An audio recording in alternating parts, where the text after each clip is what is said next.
standing in for him. And while I am not a part of the plastics industry, it has been my privilege and pleasure to get to know some really terrific people through SPE. And two of my favorites are Lindsay Nebel and Mercedes Landazuri. And today on PlastChicks, they are going to interview Sarah Harbaugh, who is the Sales and Marketing Director of Dot Bioplastics.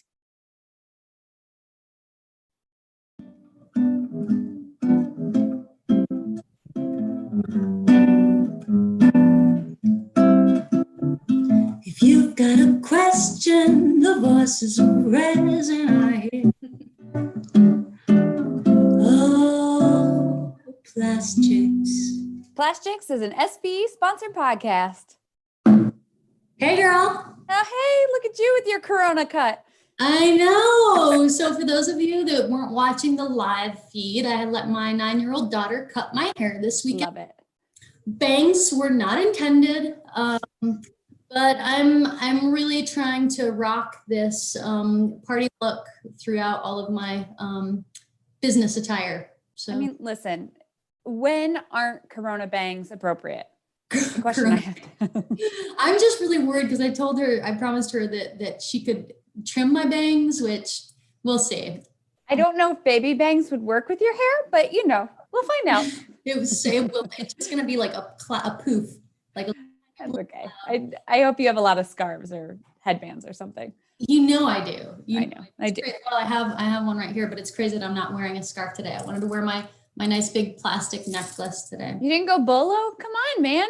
When I asked you what you were wearing, you didn't mention the bolo. I sent you a picture. But I was on a call. I was on a meeting. Fine. It's fine. I'm out here on my own. No, it was. So I had a meeting like right up until this, and then I pick up my phone and it's like I had like 30 new messages from you. Yes, that happens. So, which I usually love, but anyway, you still did. So anyway, a podcast sponsored by SPE called PlastChicks. That's us. Mm-hmm. Today is Earth Day, which Happy Earth Day, and so we decided to bring on someone very Earth Day-esque. That's the right phrase? I'm just it's a new phrase now. It is. The buttons should be here soon. Yeah. So today we have Sarah Harbaugh from Dot, and I have a little experience with her company. They do a lot of really cool stuff, a lot of cool filled materials. So let's bring Sarah on. Yay! Well, good morning. Thanks for the invite, ladies. Absolutely. Yeah. Happy Earth Day, Sarah. Yeah, same to the two of you. Seems, as Lindsay said, quite fitting. Yes. And I mean, you guys do have trees in the background, or plants at least. I guess not trees. I just have a barren field with sunshine. So, well, sorry, I didn't get in the scene. Send you a plant to fill in the space there. Perfect. So tell us a little bit about yourself, a little bit about Dot. Well, so I'm the Sales and Marketing Director at Dot Bioplastics. The company was founded 9 years ago in 2011. So we're a Kansas-based bioplastics manufacturer. And when it comes to bioplastics, we make both bio-based as well as compostable polymers. Originally, the company was founded around a compostable elastomer, and then over the last 9 years, through R&D and a variety of technical developments, we've added the biocomposites, which you had mentioned, filled materials, as well as then rigid compostable materials to kind of round out that product offering. Pretty cool stuff. Very cool. So coming up, do you guys have any big plans for the 10-year celebration? So far, we do not yet have plans. As we all know today, there are a lot of plans that get changed pretty frequently with unexpected events. So hopefully that we will all be able to gather and really celebrate that being a pretty big event. So, or you could just have some pretty epic quarantinis on Zoom. That's true. You could always do that. This is true. Lindsay had said you guys were doing this. I have not seen this occur yet, so I may have to check this out. Yeah. Oh, we forgot to mention so I'm Mercedes Landazuri. That's example. And our podcast, as I started to say, is Fine. We've only done this for 4 weeks now. 3 it's weeks. wherever you find your podcasts, you can listen to us. It's sponsored by SPE, so you can also go to 4spe.org/podcasts. And then in addition, every weeknight during the social distancing, we're doing Quarantinis with each other at 8 Central, 9 Eastern. Better. Sorry for that. So getting back on track here. So Sarah, what's Green Dot's scope? How big have you guys grown to, and who are your ideal partners?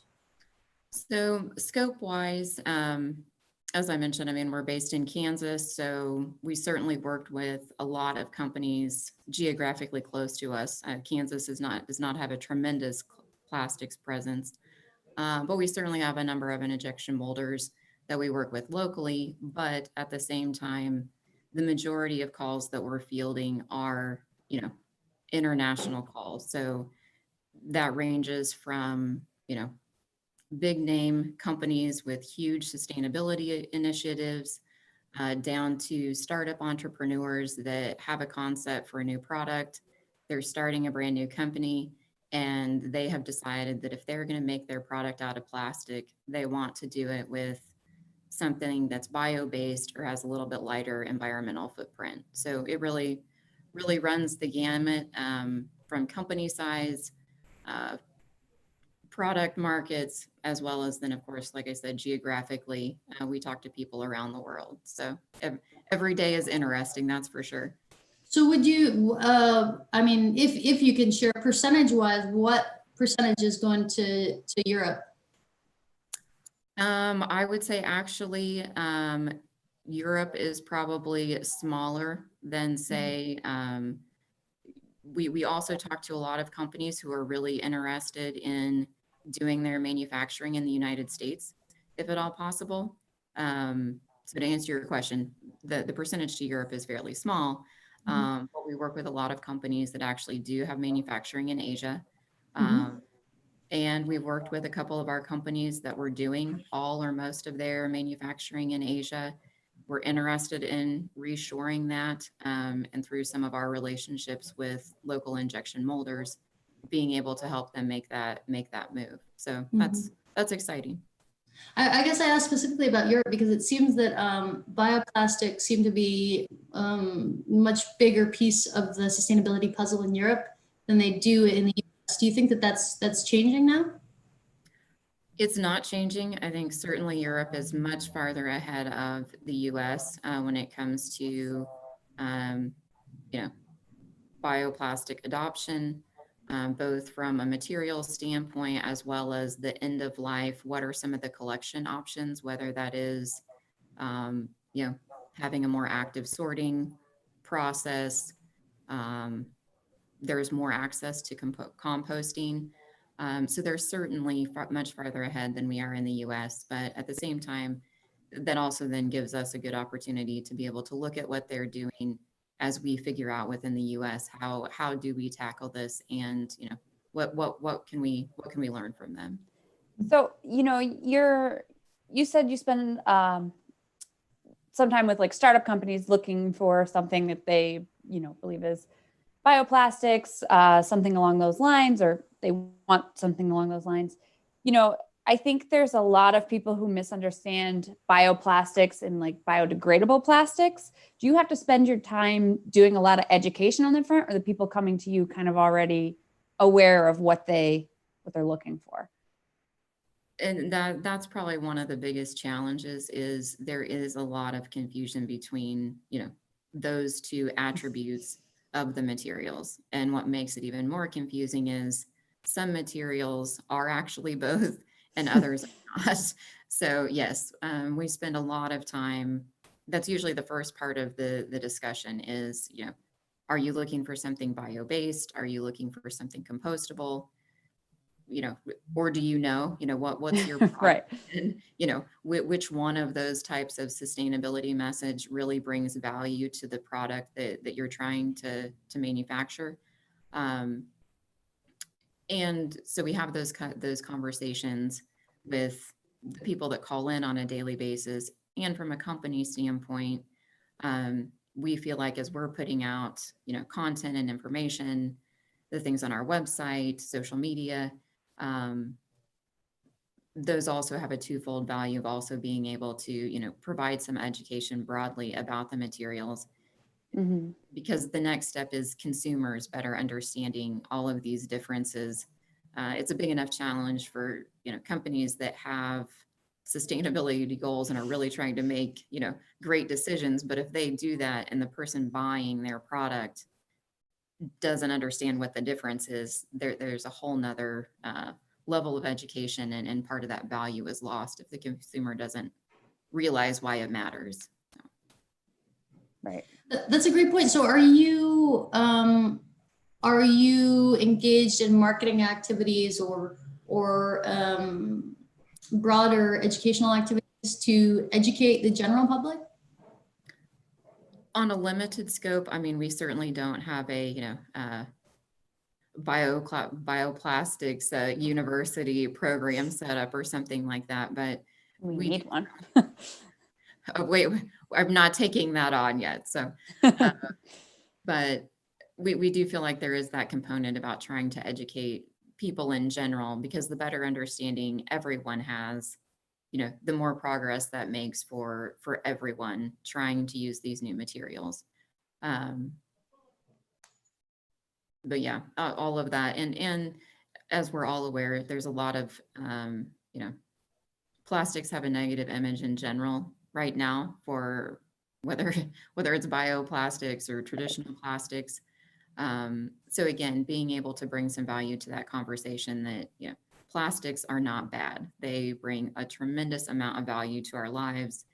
And for the general consumer, I remember before I started at Green Dot and started into plastics, I was certainly far less aware of, or I certainly paid far less attention to how plastics are everywhere in our lives and which plastics do what for us, and what those benefits are. Yeah, we were actually just talking about that last night. Just Over some quarantinis. yeah, during our quarantinis, my sister sent us a fill in the blank quiz, and it was, what are the weirdest things you've seen in plastics? And we were talking about how, as people in the industry, we're not necessarily looking at things and thinking, oh, that's weird. Because I feel like we're always kind of looking for it and being like, oh, that's a great idea, or I'm glad somebody did that, but not necessarily striking us as weird because we're used to it. But I was talking to my sister after, and she's like, oh no, there's some really weird stuff like the wovens and stuff like that for PPE. We no idea. So kind of tangent, but So you mentioned, Sarah, you're learning more about the different types of plastics and not being exposed to that.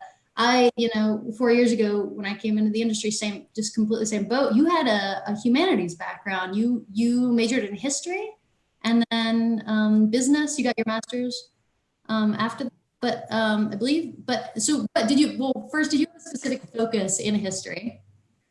Well, I actually started out in business administration.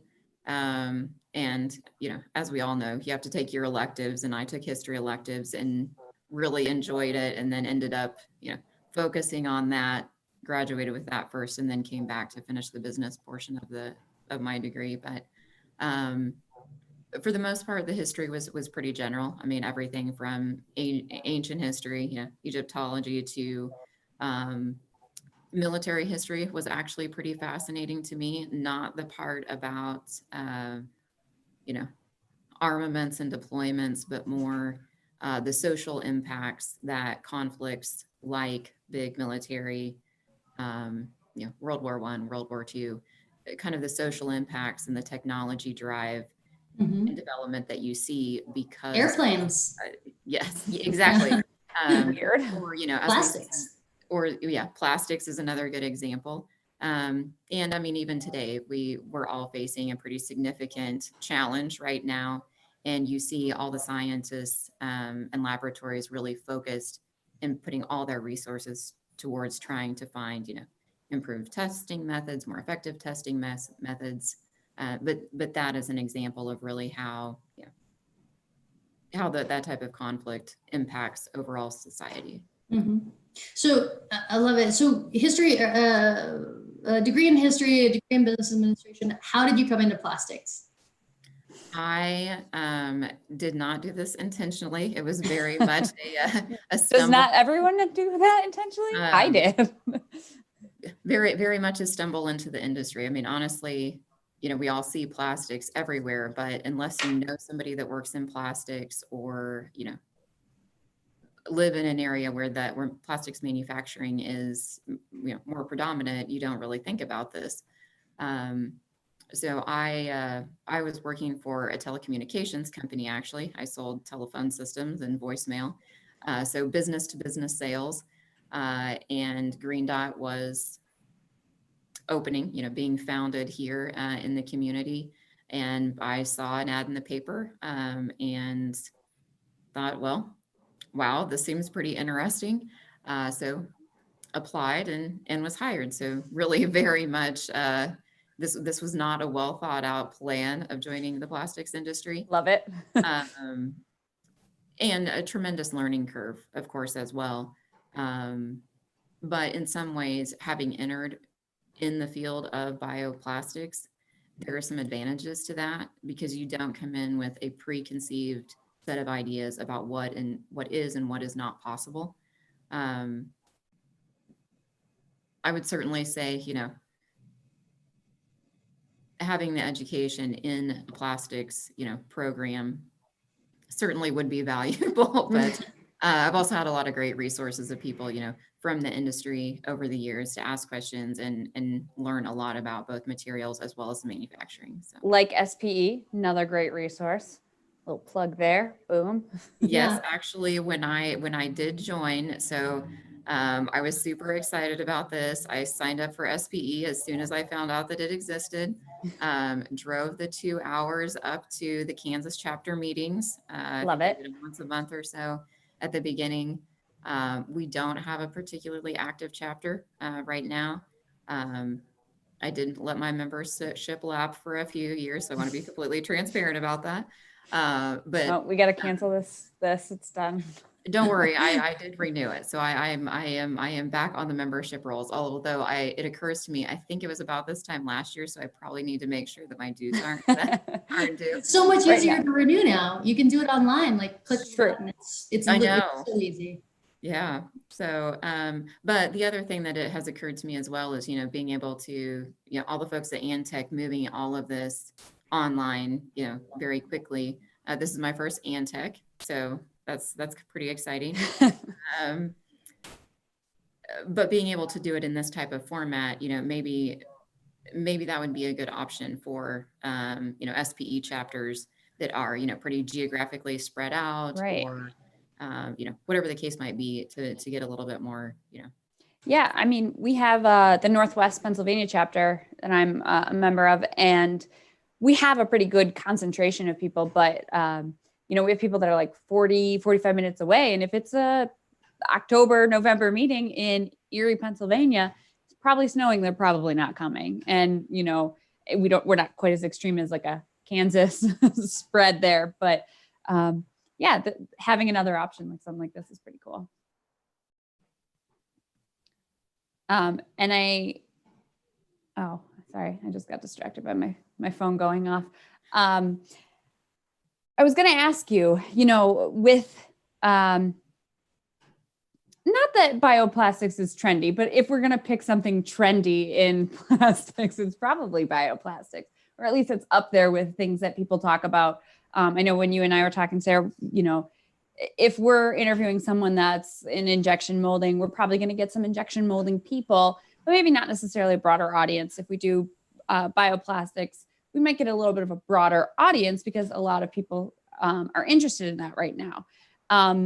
Do you see the trend continuing? Are you guys, kind of pushing the envelope on what you can do? Or do you see people starting to push bioplastics into more of like a mainstream, 10 years in the future, we're going to be like, oh, we're talking to someone in bioplastics. And they'll be like, that's like talking to someone in polyethylene, like snore. I think it will take a while before it's not of interest anymore. So, bioplastic, when we look at, sustainability in general and the plastics industry and, improving both, raw material feedstocks, this entire waste problem that everybody is talking about. And there are lots of great, initiatives about how to address that. Recycling, of course, is a big one. I mean, that's a great place to start. It doesn't solve the whole problem. Compostable plastics aren't going to solve the whole problem either, so it's really going to take a number of different strategies and a lot of material development to really have an impact on the waste problem. I mean, right now, from a research standpoint, in bio-based chemistry, so right now there are companies like Braskem selling traditional polyethylene, right? Very similar to polyethylene, but derived from a plant-based feedstock. I think there's technology developments like that will continue far into the future. I mean, think about, at some point having bio-based feedstocks for things like, every nylon that's available, or, I mean, there are people actively now working on bio-based options for, polypropylene. So this is not something that's going to go away. There's lots of development, lots of areas to be worked on. And because there are two components there, the part about the feedstocks being bio-based, plant-based, as well as then the end of life part and different materials biodegrading and breaking down differently, different shelf life for different types of products. So there's a lot of work that will continue to be done. So then we could just have you on every year. Keep it trendy. Well, you should probably have somebody else, because this is, I might get kind of boring. But no, I mean, I think absolutely. And I will say, in listening to a couple of the presentations over the last couple of weeks, there have been a number of presenters throughout ANTEC that have been talking about different sustainability initiatives, both there again from the front end of life and raw materials, as well as in the disposal piece of it. And it's great to hear and see all of those different perspectives, because, if we already had an answer to the problem, presumably we'd be, right. We'd be doing that. But yeah, certainly a lot of time and research and effort to continue the challenge, though. So it's funny you mentioned, like, you see a lot of the papers. So fun fact, my very first ANTEC was in Milwaukee when I was a student, and I was supposed to present a paper, but because of my co-op, it kind of messed with my timing, long story, blah, blah. I wasn't presenting a paper. So the only thing I had to do at ANTEC as like a requirement of going as a student was I had to, back in the old days, students had to usher sessions, depended on like what the moderator wanted, but sometimes it was like, hand out whatever. And my moderator, people asking questions, things like that. Yeah. And so mine was, I had to turn the lights on and turn the lights off whenever there was a, presentation on, presentation off type thing. And I switched with another student, and my session ended up being wood-filled fiber materials. And I remember thinking, like, what? Like, what even is this? And it just, no offense to the papers back then, it wasn't my favorite session. But I was just so uneducated, and it was only one tiny little session. And now, like you're saying, you see papers kind of, spread throughout. There's a whole dedicated session. It's crazy to see the growth since, my ANTEC some number of years ago. Side note, I think it would be really cool if we brought the kind of usher thing back for local, maybe high school students, and they could act like, like how in Mass, like where it's like you ring the bell when it's the important part of the presentation. I'm in. Let's do it. Wake up. This is the real important part. Just gotta find a bunch of high school people. Scott, Sue, if we can get that going for next. We would appreciate it. So Sarah, back to you, Sarah.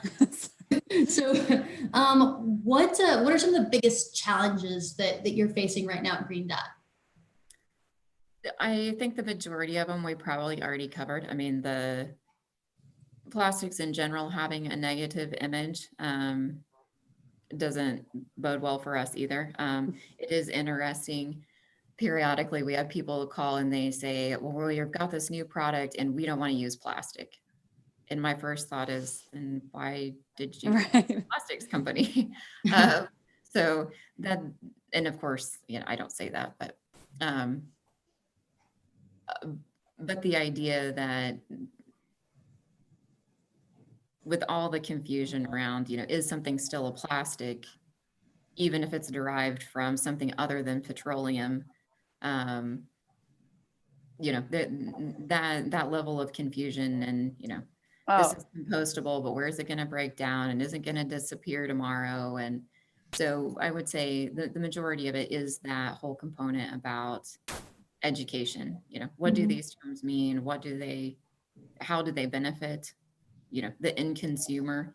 But in the middle of that is also navigating all of that with brand owners, as well as, all of their manufacturing partners, such as, injection molders and extruders and film converters, to figure out, okay, how do we implement this sustainable material? And then also be able to convey that value and message all the way to the consumer when there's so much confusion about what these materials are. So I yeah. would say that's probably the biggest challenge. I know I get a lot of like targeted ads for like non-plastics. What were they? Cell phone cases, Phone or cases always, yeah. something else. And They're plastic. And I always like screenshot it and I send it to Mercedes and then I just rage text She about rages. like, Wall. Like I said, I got 30 texts from her earlier. Like if that's she, not a rage text day. yeah, no, yeah, I mean, this is like, it's next level text walls. But what about maybe, Sarah, maybe you know a little bit about this. I heard that Oregon, which is where my dad and stepmom live, and one of the few places in the United States that has commercial composting, industrial composting available to the general public. I heard that they said that they're no longer accepting like bamboo filled. Did you hear about this? You kind of broke up a little bit. They're no longer accepting bamboo filled materials. Yeah, for composting. Because I know that bamboo had been a hot commodity for a while, seen as this really sustainable source, but now Oregon is rejecting bamboo filled. Are you familiar with this? I can't say that I'm familiar specifically with a bamboo filled material, but kind of to that point, I know there are a lot of commercial composters that do. I mean, one, they're operating a business, right? So they're taking this waste, composting it, and in many cases, the compost that they end up making, they then in turn rebag and sell that to landscape companies or the general public working on their flower bed or whatever the case might be. So they have a standard and level of quality for the product they're producing. And if you end up with some material or components that don't break down properly within the right time frame, that ultimately becomes a contaminant within their compost.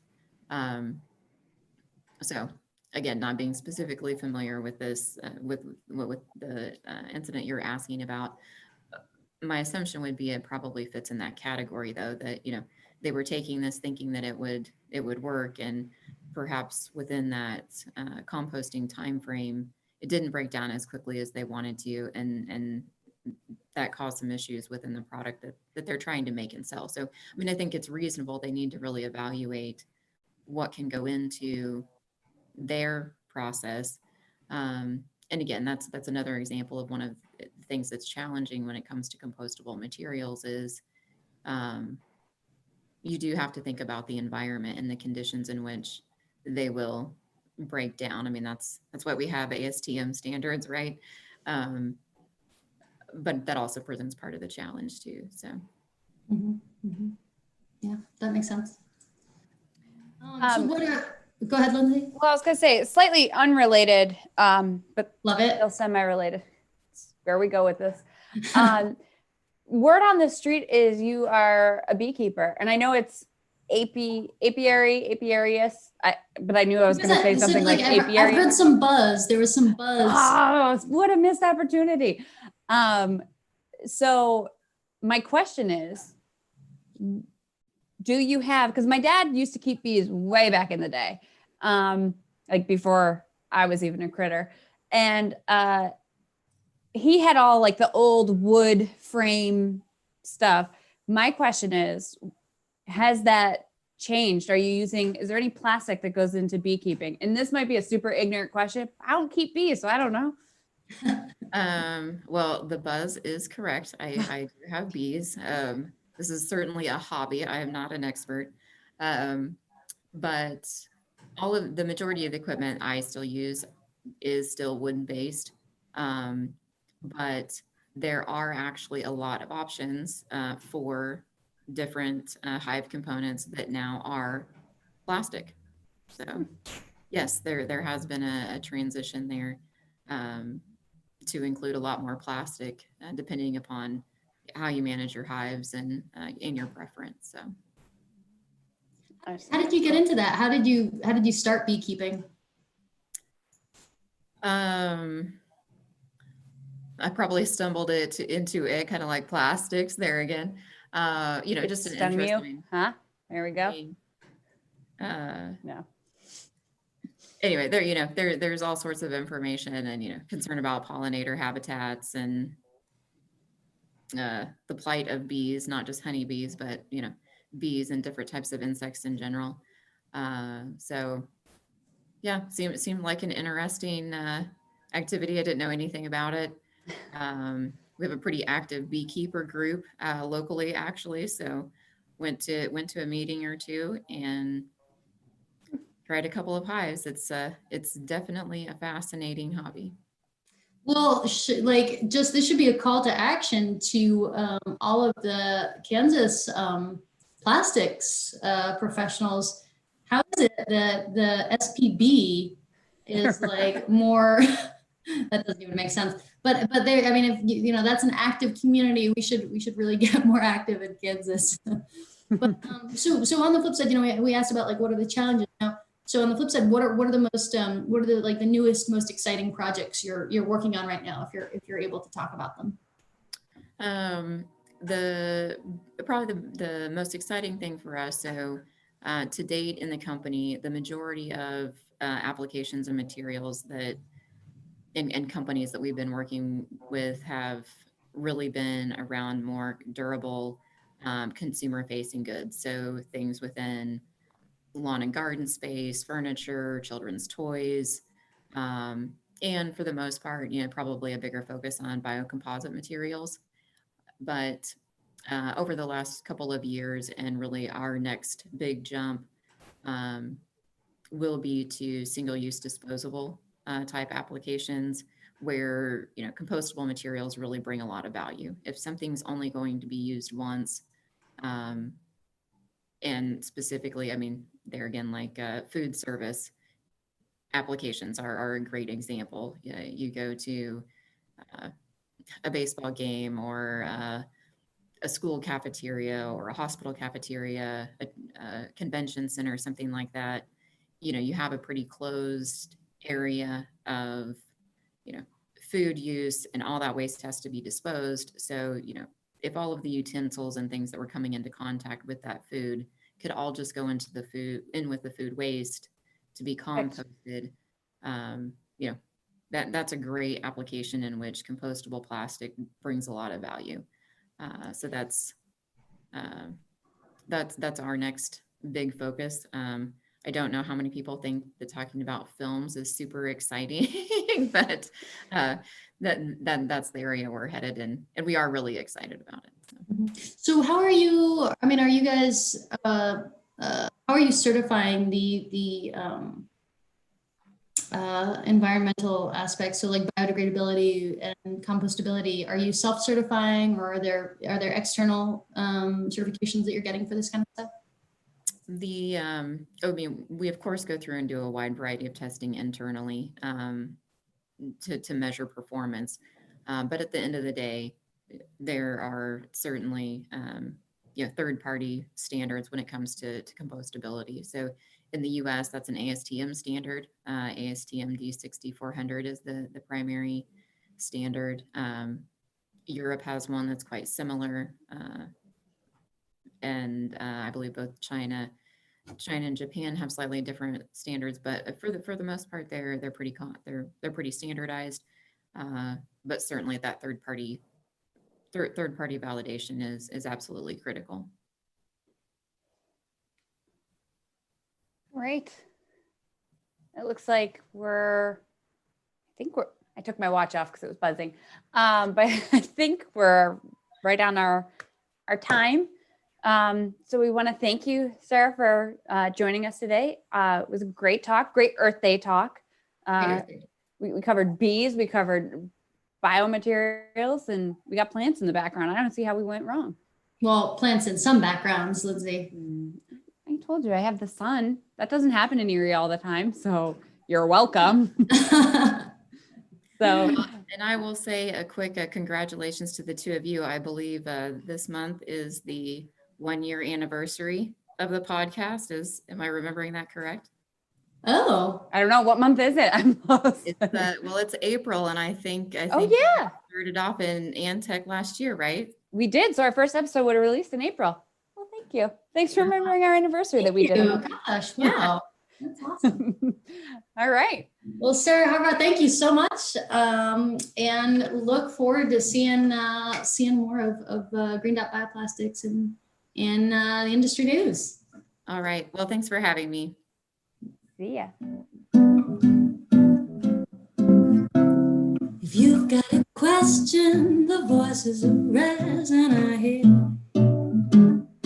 Oh, PlastChicks.